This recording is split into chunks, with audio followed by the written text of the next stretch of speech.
هذا الفيديو غادي يكون مهم لك بزاف لاننا غنهضروا على كاع الاسئله اللي عندك في راسك، اللي جات في يوتيوب واللي جات في انستغرام في ميساجات. واش نشري كورس؟ واش نتعلم بالافلام والموسيقى؟ واش الذكاء الاصطناعي مفيد؟ واش نتعلم مع استاذ بالترجمه؟ عندي 40 عام، واش باقي غنتعلم؟ كنفهم وما كنقدرش نهضر، ما كنعرفش نركب الجمل، كيفاش ندير نبدا؟ المهم بزاف ديال الاسئله غادي نهضروا عليها اللي كتكرر ديما، وفي هذا الفيديو هذا غتخرج ناضي. فيلا ندوزو للسؤال الاول. فبالنسبه للتعليقات غناخذ شويه من يوتيوب وشويه من انستغرام، يعني الاسئله اللي كيتكرروا بزاف هما اللي غنجاوب عليهم. اوكي يلا نبداو بالسؤال الاول. خويا دابا مع تشات جي بي تي والذكاء الاصطناعي، واش بصح نقدروا نتعلموا الانجليزيه غير معاهم؟ واش نقدر نهضر معاه يسمع لي ونسمع له، ولا هادشي غير كذوب؟ شوف هذا السؤال مهم بزاف وكيتعاود. فالذكاء الاصطناعي ولا دابا داخل في جميع المجالات، من التعليم حتى للطب، وحتى في يوتيوب غتلقى فيديوهات اللي مليونيه ومصوبه غير بالذكاء الاصطناعي. واش تتبعوا ولا لا؟ غادي نقول لك ولا. الا كنتي غتتبع واحد الشخص ماشي نايتيف سبيكر او ماشي متحدث اصلي، اللغه ماشي ديالو، فالذكاء الاصطناعي غيكون حسن، حيت النطق ديال الكلمات كتقوم بطريقه زوينه وصحيحه، وكيكون حتى الاتقان في هذيك اللكنه اللي باغي تتعلم. فالذكاء الاصطناعي في المحادثه والقصص هو زوين وغادي يعاونك بزاف، سيرتو الا كنتي مبتدئ. وهذا الشيء اللي غتولي تشوف في هذه القناه مستقبلا غنبداو نشرحوا به بعض الاشياء اللي خاصها تشرح بالنايتيف سبيكر. اوكي ولكن دير بالك نهار تولي كتفهم شويه في الانجليزيه، يعني تخرج من هذاك الزيرو، فحيد الذكاء الاصطناعي ما غيبقاش صالح. هنا خاصك تتعلم مع البشر وتتبع الناس باش تاخذ المسا وطريقه الهضره ديال الانسان ماشي ديال الروبو. السؤال رقم 2. السلام عليكم استاذي العزيز، عندكم دوره تعليم الانجليزيه لايف مع المدرسين اول باول والمشاركه مع الطلاب، اذا ممكن فيه، وكم سعر الدوره وتفاصيلها؟ ربي يوفقك وشكرا. شكرا لك حتى انت. فبصراحه فلوس هذاك الكورس ما كرهتش نديهم لك، ولكن اسمع الصديق، فاللغه الانجليزيه راه سهله بزاف، اعتمد على راسك غادي تتعلمها بطريقه سهله. وفي هذه القناه شرحت لك بزاف ديال الطرق غير باش تتعلم، وسيرتو الا كنتي غتتعلم اللغه لك شخصيا، ماشي للطب وماشي للهندسه ولا شي حاجه بحال هكا. فما تعطي فلوس حتى شي واحد، وصيغتو الا كان ماشي نايتيف سبيكر، ماشي متحدث الاصلي، فراه ديما كيطلعوا لك الكتوبه اللي هما ربما 40 درهم ولا 4 بهم غير باش تساعد راسك تخرج من هذاك الزيرو وتقرا بوحد. زيد عليها انا راني ماشي نايتيف سبيكر، انا راه مغربي. اوكي يعني اللغه الاصليه ديالي مغربيه، فراه ما يمكنش انا نجي نقريك الانجليزيه وهذا الشيء عمرك غتشوفه مني، لكن غتلقاني ديما كنساعدك، كنوريك طرق، كنوريك قوالب باش تسرع التعلم ديالك، وهذا هو المفيد ليك انت. ندوزو للسؤال الثالث. خويا علاش فاش كنتفرج كنفهم كل شيء، ولكن فاش كنسمع ميريكاني كيهضر كيجيني بحال شينوي؟ فكاين غير سبب واحد، هو انت كتعلم اللغه ديال الكرتون، يعني ديال الكتوبه ديال المدرسه، وهاد اللغه راها كتفارق مع اللغه الواقع اللي كنهضروا بها، سواء في الشارع ولا في الديور، في الخدمه، مع العائله، في الضحك، فراه كاينه لغه اخرى. فاللغه الكلاسيكيه هي مهمه، هي اللي خاصك تتعلم في الاول وتبدا بها، ومن بعد عاد كتنتقل لهذيك المرحله ديال اللغه العاميه. يعني دابا انت راك في الطريق الصحيح، دابا غتبدا الرحله ديالك في التعلم اللغه العاميه اللي كتستعمل. وهذا علاش انا ديما كنشجعكم كنقول لك شوف، فاش تكون كتعلم اعطي 70% من الوقت ديالك ديال التعلم، ولا حتى 80% كله غير السمع. سمع اللغه بزاف من عند اشخاص اللي مختلفين باش في الاخير ما كطيحش في هذا المشكل واي واحد هضر كتفهمه. فحاول تنوع غير السمع ديالك وغادي تحيد هذا المشكل. وديجا درت فيديو عطيتك فيه 20 قناه، 10 اكاديميه اللي غتحسن اللغه ديالك وتولي مزيان، و10 الاخرين ديال اللغه العاميه اللي كنستعملوا، زائد كتفهم من السياق بلا ترجمه. فرجع للفيديو القناه وغادي تلقاه. سؤال رقم 4. واش بصح الاغاني كيعاونوا في النطق؟ حيت بعض المرات كيجيني هذاك الشيء سريع بزاف وما كنفهم والو. شوف ماشي بالضروري تصنت الموسيقى، كاع التجارب العلميه اللي داروا في هذا الشيء فراه بصح كيلقاو الناس اللي كيستعملوا الموسيقى دغيا كيتعلموا وكيطلقوا. لكن دير في بالك واحد الحاجه، هذا الشيء مفيد للشخص اللي كتعجبو الموسيقى، ماشي لاي واحد. الا كانت ما كتعجبكش وكتصنت باش تولي انك كتهضر ولا تولي سريع، راك غير كتضيع وقتك. وعلاش داروا التجارب على الموسيقى بالضبط؟ حيت تقريبا 90% من الناس كتعجبهم الموسيقى، وفاش كتكون كتصنت الخلايا العصبيه كتكون ناشطه، يعني وكتكون مرتاح ومستمتع بهذيك الموسيقى. فاي حاجه كتستمتع بها من تما كتدخل واحد الحاجه ديال التعلم بحال اللغه ولا اي حاجه اخرى. وهذا الشيء علاش الموسيقى ناجحه في التعلم، ولكن راه ماشي مع كل شيء، ربما انت ما كتعجبكش. السؤال رقم 5.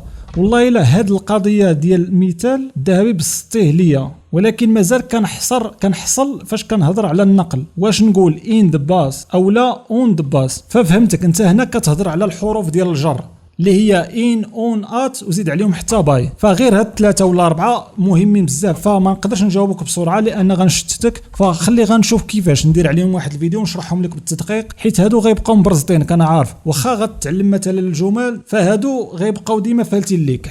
فخلي حتى نديروا عليها فيديو باش كلشي يستافد منها حيت مهمه هذه بزاف. فخليك دابا مع هذا المقطع اللي غادي تشوف دابا ونتلاقاو من موراه. الا كنتي زيرو في الانجليزيه وباغي تبدا بطريقه صحيحه وتتعلم في اقصر وقت، هذا الباك فيه 4 ديال الكتوبه اللي غادي يعلمك خطوه بخطوه. اكسبريس انجليش هو الاهم اللي فيه دروس وامتحانات وفيديوهات وحتى اغاني باش تتعلم بسهوله وباسرع طريقه. كونفرسيشن فيه اهم الجمل والمحادثات، غادي يعلموك تهضر في الشارع، في الخدمه وفي السفر وفي جميع المواقف اليوميه. الجراما اللي فيه غير القواعد الاساسيه باش تكون جمله صحيحه وتفهم اي موضوع. ستوريز اللي فيه قصص من حياتنا اليوميه، غادي يعلمك تقرا وتهضر بطلاقه وبلا خوف. والحاجه الزوينه في هذا الباك هو مشروح بالدارجه المغربيه باش ما تضيعش وقتك وتتعلم بسرعه. بكليك واحد تقدر دابا تنزلهم عندك PDF وتبدا تقرا. الرابط ديالهم وديال الفيديو اللي كيشرح كتاب بكتاب غتلقاهم في صندوق الوصف. السؤال رقم 6، واش ضروري خاصني نحفظ الجراما كلشي عاد نبدا نهضر؟ شوف، القواعد غادي تحتاجهم في واحد المرحله. الا كنتي مثلا كتعلم غير الكلمات بوحدها وكتزيد عليها الترجمه وكتتبع ناس كيعلموك بالعربيه ولا الدارجه، فراه ضروري غتحتاج هذوك القواعد. علاش؟ حيت انت عندك غير كلمات، وباش تلصق هذيك الكلمه وتولي جمله كيخصك ليها القواعد. لكن الا كنتي كتعلم بهذه الطرق اللي كنشرحوه وغنخلي لك فيديو في الاخر، فراه ما غتحتاج لا قاعده ولا جوج. وحتى الا بغيتي ديك الساعه تقرا القواعد غادي غير طالع عليهم، ما تاخذ عليهم غير فكره، ما غاديش تقراهم نهائيا. ودير في بالك راه غير القواعد بوحدهم الا دخلتي فيهم ربما ما يكفيكش عام ولا ما تخرجش منهم. فنصيحه ليك، الا كنتي يلاه بادي رجع للقناه وقلب على الفيديوهات اللي غادي يعاونوك بزاف وما غتحتاج لا قاعده ولا جوج. السؤال رقم 7، انا باغي نتعلم اللغه الانجليزيه ولكن كنخاف نولي نهضر بحال شي هندي. شوف، انا ما بغيتكش تهضر بحال شي هندي، ولكن بغيتك تكون عندك الثقه في النفس اللي عند الهندي. فشنو كنعني؟ يعني انت كتعلم اللغه ليك انت باش تساعد راسك وتعاون راسك، ما كتعلمهاش الناس اخرين كيفاش غيشوفوك كتهضر. الا مشيتي بهذه العقليه راك بقيتي في بلاصتك. فالهندي عمره ما كيتسوق لك واش فهمتيه ولا ما فهمتيش ولا الاكسنت ديالو مخربقه. يعني كاينه واحد الثقه في النفس ما كيتسوقش. وانت المفروض هو انك تتعلم لغه تهضر مع الناس يفهموك، ذاتس، ما خاصك حتى شي حاجه اخرى. ونزيدك، الفرنسيين راه كيهضروا اللغه الانجليزيه بالاكسنت الفرنسيه، الطلياني كيهضر الانجليزيه بالاكسنت الطليانيه، والالماني وكذا وكذا. ماشي بالضروري انك زعما تخاف من الاكسنت ديالك، وزيد على الاكسنت المغاربه زوينه في كاع اللغات ومطلوقين واعرين. السؤال رقم 8، خويا كنموتوا على الفيديوهات ديالك ولكن هاد الاعلانات راه كيقطعوا لنا التركيز، واش كاين شي طريقه نتفرجوا بلا بهم ولا تحيدهم لينا؟ فهاد النقطه عندك الصح 100%. شوف، فاش كتكون كتفرج في واحد الحاجه وصيغته لك المحتوى تعليمي، انت كتعلم اللغه شويه كيدوز واحد الاشهار ديال الكوفيتير، فبصح كيديرونجيك شويه وبعض المرات كيتلفك على داكشي اللي كنتي غادي فيه. ولكن سمع واحد النقطه مهمه بغيتك تعرفها، فاولا اي قناه كاينه في يوتيوب سواء فعلتي عليها الاعلانات ولا لا، فيوتيوب بزز منك كيحط فيها الاعلانات. الفرق هنا غير هو واش غتستافد منهم انت صاحب القناه ولا غيديهم لك يوتيوب. وثاني حاجه خاصنا نكونوا واقعيين، ففي هذه الحياه حتى شي حاجه ما كناخذوها فابور، يعني ضروري كنعطيو المقابل. فانت مثلا كتستافد من هذه القناه وكتستافد حوايج اللي مهمه بزاف في حياتك، يعني كتختصر الوقت، هذاك الوقت اللي غتضيعو كتختصرو، والوقت هو اغلى حاجه كنملكوها حنا كبشر. والمقابل ديال هذا الشيء اللي انت كتاخذ هو هذاك شويه ديال الاعلانات اللي كتشوفهم، وكيكونوا هذوك الاعلانات هي باش كتستمر هذيك القناه كيف ما بغات تكون. ولكن الا كنتي باغي الراحه من الاعلانات عندك واحد الحل، كاين واحد الحاجه اللي سميتها يوتيوب بريميوم، يعني انت كتشترك فيه ويوتيوب كيحيد الاعلانات ما كتبقاش تشوفهم نهائيا، وهكذا هذاك صانع المحتوى ما كيضيعش وانت ما كتاخذش المعلومه فابور. نزيدك واحد الحاجه، انا راه ماشي يوتيوبر كيعيش من هادشي، انا راه كنجي غير كنساعدك وكنمشي بحالاتي. وباش نزيد نصدمك، هاد القناه اللي كتفرج فيها وكتستافد منها بالنسبه ليا خساره ب 99% ماديا. الا شفتي القناه ديالي من برا عندك بحال هكا غادي يطلع لك انني كناخذ تقريبا $500 في الشهر اللي هي 5000 درهم، ولكن الا دخلتي عندي لداخل كما كتشوف دابا غتلقاني كناخذ ما بين 20 و $25 اللي هي 200 او 250 درهم في الشهر. وغير المصاريف ديال الماتيريال والاشتراكات الشهريه اللي كنخلصها تقريبا ما بين 600 و 700 درهم انا اللي كنخلصها باش ننتج لك واحد الفيديو ونعطيه لك انت تتفرج فيه وتفيد راسك. وغير هاد جوج فيديوهات اللي كتشوف غير الاصوات بس غبتم طاحوا عليا ب 220 درهم، هادو غير الاصوات لا مونتاج لا حتى شي حاجه، وحطيناهم لكم. ولكن شحال دخلوا 3 دراهم بجوج بهم، ودابا غير حسبها لراسك. ونزيدك هذاك الشيء اللي دخلته القناه لمده عامين يلا 3700 او 3800 درهم، وانا خاسر عليها في هذه المده ديال العامين 14000 درهم، يعني 1,040,000 ريال غير بهذيك 600 700 درهم في الشهر. وهذا الشيء خارج المجهود والتفكير والستريس اللي كيجيك بعض المرات فاش كتكون كتصوب غير واحد الفيديو. فالقناه بالنسبه لي استثمار فيك انت وفي المصلحه ديالك، ومادام الناس كيستافدوا منها فانا غنستمر واخا هي خساره ماديه بالنسبه ليا. فهذا الشيء اللي كاين. ويلا ندوزو لسؤال واحد اخر. السؤال رقم 9: خويا انا كنتفرج في الافلام بالترجمه العربيه، واش هذا الشيء كيعاوني ولا غير كيضيع ليا وقتي؟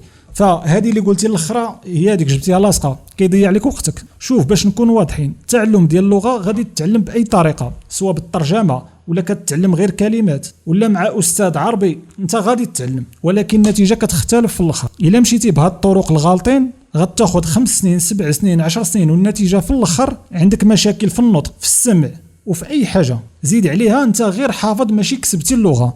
يعني ان فوا توقف واحد 3 شهور ولا 4 شهور ما تستخدمش هذيك اللغه، حسبها طارت منك وغتعاود عاوتاني من الزيرو. لكن الا كنتي كتقرا بطريقه صحيحه غتحتاج غير 8 شهور 9 شهور، يعني ما كتوصلش للعام كتولي مزيان في اللغه. وهذا هو الفرق. فهذا علاش حيد هذيك الترجمه وخلي الترجمه الاصليه غادي تعاونك.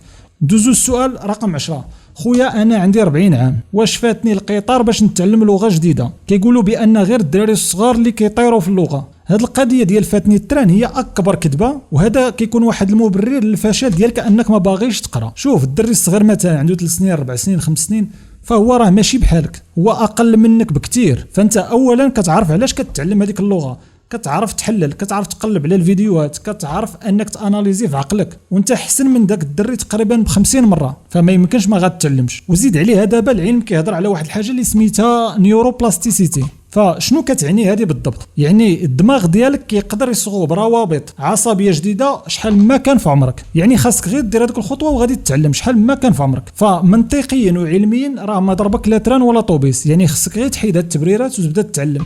فانت راك احسن من الدري الصغير اللي كيتعلم بسرعه. ندوزو السؤال رقم 11: عندي مشكل، هو فاش كنبغي نهضر مع شي اجنبي كيبلوكي ليا الدماغ، كنخاف نغلط في القواعد ويضحكوا عليا. كيفاش نحيد هذا الخوف؟ فبرافو عليك، هذا الحاجز ديال الخوف هو اللي غادي يخليك في بلاصتك، وإلا تجاوزتيه صافي راك نجحتي. حيت السر ديال اي حاجه هما الاخطاء. كل ما انت كتخطا كل ما كتزيد تعلم وكتلونسي. راه بحال مثلا فاش كيكون قدامك شي حيط، فدير اي حل باش انك تفوتو، تقبو ونقز عليه ولا شغلك هذاك. المهم هو كتفوت هذاك الحيط. والا بقات عندك هذه الفكره ديال انك كتخمم الناس يضحكوا عليك، فالصديق عمرك غتنجح ماشي غير في اللغه، في اي دومين كيف ما بغى يكون. السؤال رقم 12: خويا كنبغيو نشريو الكتوبه من الموقع، ولكن ديما كنلقاو مشكل في الكارت ديال البنك. فهاد السؤال ديما كيجي، الا مشيتي لاي فيديو في التعليقات غتلقى الناس كيعانيو ان ما كيقدروش ينزلوا هذاك الكتاب بسبب هذاك الكارت بونكير. فدابا من غير الموقع راه تقدر تاخذهم عن طريق الواتساب. فكاين شخص اللي مكلف دابا بهم، غير تواصل معاه غيحل لك هذا المشكل في البلاصه، وغيوفر لك حتى طرق ديال الدفع اللي سهله وبسيطه وتاخذهم يعني في دقائق. فالرابط ديال الواتساب غتلقاه في هذا الفيديو وجميع الفيديوهات الباقيه. ولكن الا كانت عندك كارت بونكير خدامه سير للموقع يحسن لك. فهذا المشكل هو تحيد، ما بقى عندك حتى شي عذر. الا بغيتيهم وكنتي مهتم بهم غير تواصل معاهم غيعطيوهم لك.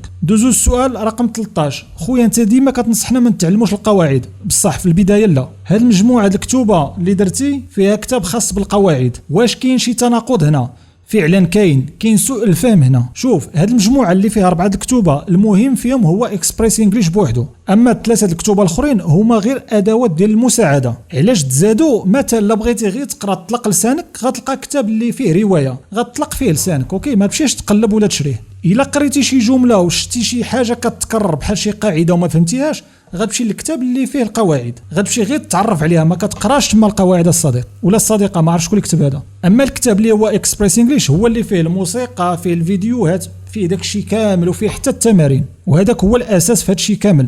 فهاد الكتب راه ما تخدموش بالطريقه ديال المدرسه الممله. فنقدر نقول لك هاد الكتب تصموا بناء على علم النفس، كيفاش اصلا الدماغ كيخدم وكيفاش ما يعقش او حتى ما يجيكش الملل في التعلم. وهذا علاش كتلقى تما مثلا فيديوهات، كتلقى ترفيه، كتلقى حتى بعض شي لعيبات فيهم الضحك، حتى حاجه تما عشوائيه، اوكي. يعني الهدف من هذاك الكتب الاخرين هو الفهم، ماشي انك تتعمق وتبغي تقرا فيهم، هذوك الفهم، وهكذا انت رابح. الا ركزتي عليهم كاملين راه مزيان، ولا ركزتي غير على اكسبريس انجليش قادر يخرجك من الزيرو، يعني بحال. فهذا الفيديو حطيت فيه الاسئله المهمه. الا عندك اي سؤال خليه هنا باش نصوبوا به فيديو مره اخرى، وهكذا غتعاون به راسك. فنخلي لك هذا الفيديو اللي كيشرح الكتوبه، وهذا الفيديو كيفاش تتعلم بالطريقه الصحيحه.